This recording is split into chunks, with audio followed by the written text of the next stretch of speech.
Не керек жүрегі алып шыққан Шолпан кішкене басылып, жарайды кешкісін сөйлесеміз деп тұтқаны қойды. Тұтқаны қоя салып, ұят болды-ау, неге хабарластым екен? Ұнатып қалғанымды біліп қалдым екен, деп Шолпан өзімен өзі ұялып отырды.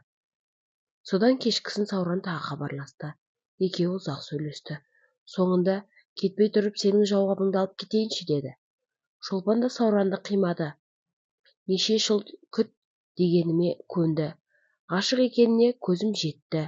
Мүмкін менің бағым осы болар, деп бұл жолы Шолпан жарайды деді. Бұл сөзді естіген Сауранның қуанғаны сол кезде сөзбен айтып жеткізу қиын.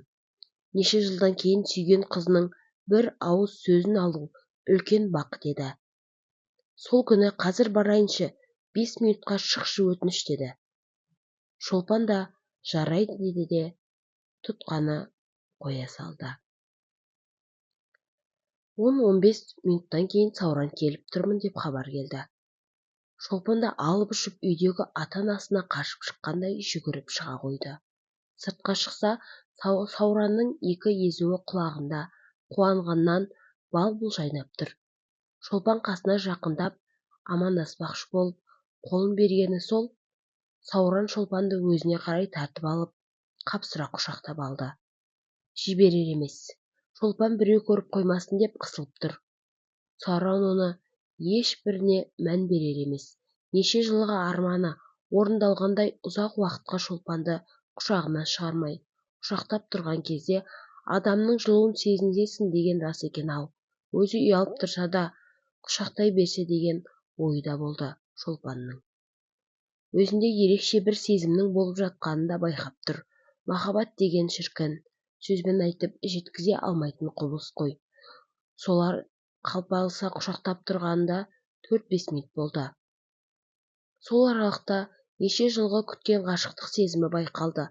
Жайлап құшағына жіберген соң өзінің бақытты екенін, оған үлкен бақыт сыйлағанын, бәрін айтып жатыр. Сен келіскен кезде 1 минутта отыра алмадым. Сен көргім келді. Неше уақыт көз алдымда жүрсең де осылай бір құшақтау арман еді. Неше жыл күткенім орындалғандай болды. Мен де сені ешкім сүйе алмас. Менің махаббатым шексіз, деп ағынан жарылып жатыр. Сауранның іші толып қалған екен. Ішіндегінің бәрін ақтарып жатыр.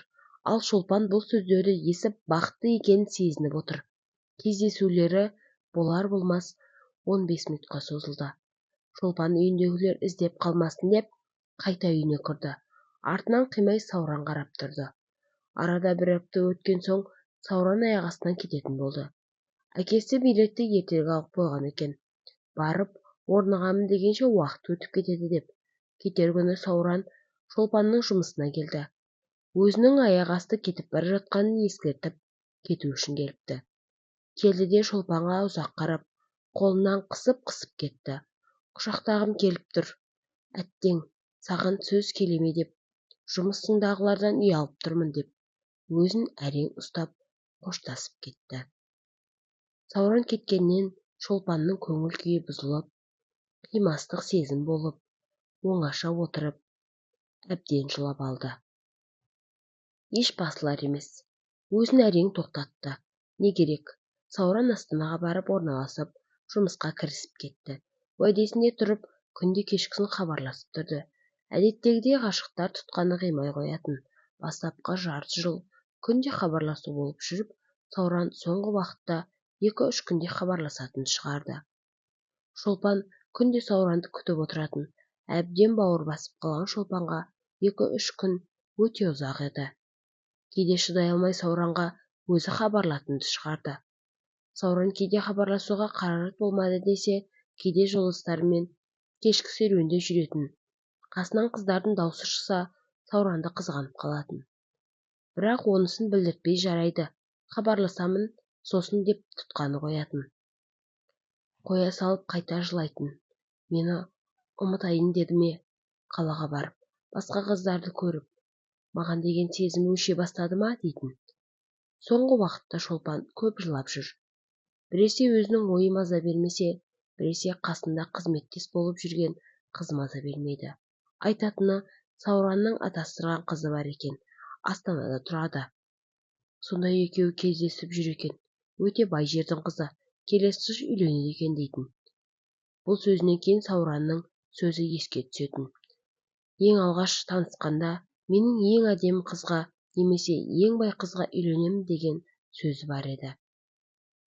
Сол сөзі қайта-қайта есіне түсе берді. Мүмкін бай болғысы келген болар, мейлі арманы орындалсын деді. Өзін қанша қиналса да ұстап, түнгі жылаумен өтсе де, Шолпан соңғы уақытта хабарласуды қойды.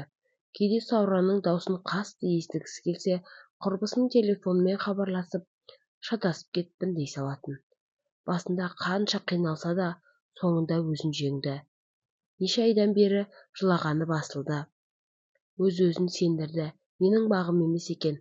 Күтпе, керегі жоқ. Өйткені ол басқаныкі, басқаға үйленбекші. Сол үшін де хабарсыз кетті. Сенсіз де оның өмір керемет деп өзін алдады. Барлығы расында солай сияқты еді. Өйткені Сауранда хабарсыз кеткен еді. Арадағы тағы 5-6 ай өтті. Қазды кім айттырмайды, қымызды кім ішпейді демекші, ол кезде Шолпанға да құда түсіп жатқандар өте көп болатын. Шолпанның ата-анасы да өз ақылдарын айтып отыратын. Қызым, жасың болса тұрмыс құратын жасқа жетті. Ертерек тұрмыс құр, таңдап жүре берме. Уақыт деген тез өтеді де шығады. Қыз бала өмірге тұрмыс құрып балалы болу үшін келген. Жас кезінде бетіңнің бәрін барында өсегіңді табып деп отыратын. Ондай кезде Шолпанда ойланып қалатын, расында. Жасым 25-ке келді. Сыныптастардың жарысынан көбі тұрмыс құрып кішкентайлары бар. Бұлай жүре бергенім жарамас деп ойлайтын. Солай жүргенде қазіргі жолдасы Арманмен танысты. Өзі сымбатты, ақ көңіл жігіт еді. Арман да Шолпанды әлеуметтік желідегі суретін көріп ұнатқан екен.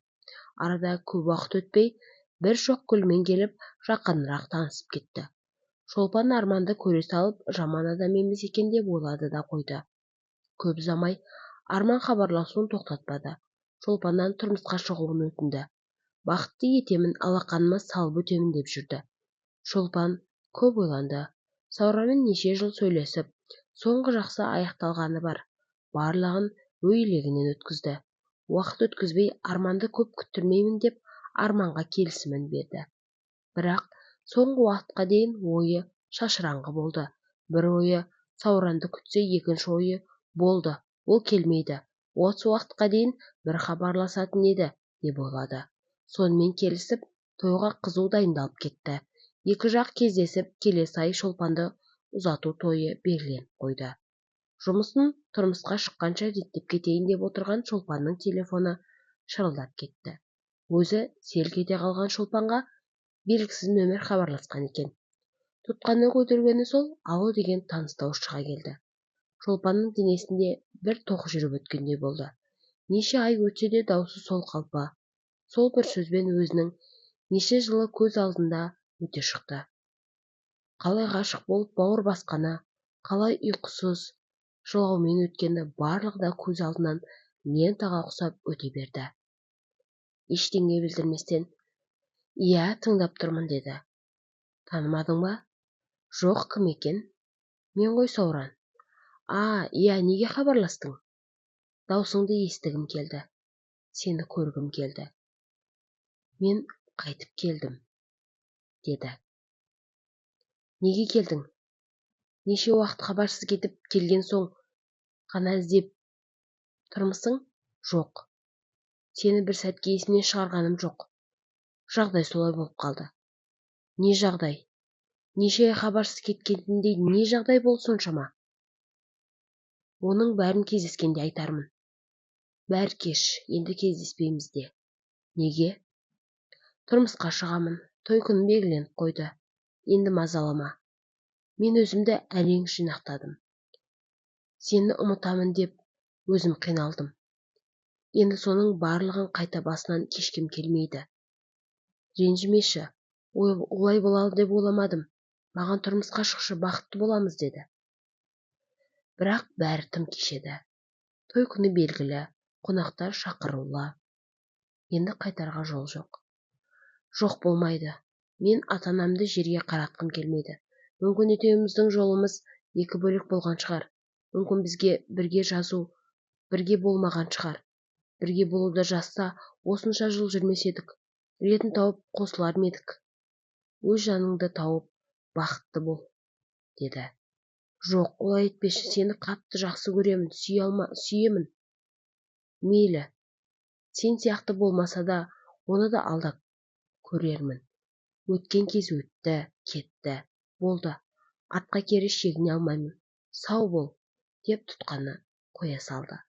Артынан қайта хабарласып еді, нөмірін бұғаттап тастады. Неше жыл бұрын бауыр басып, ғашық болған жан басқа болды ғой.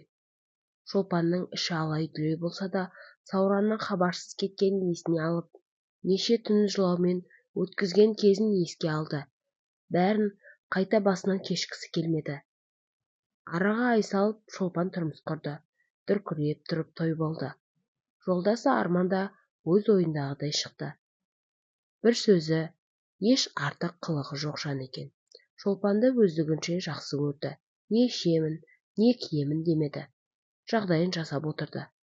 Араларында балалар болып, үлкен отбасыға айналды. Шолпан Сауранды сол үйі көрмеді.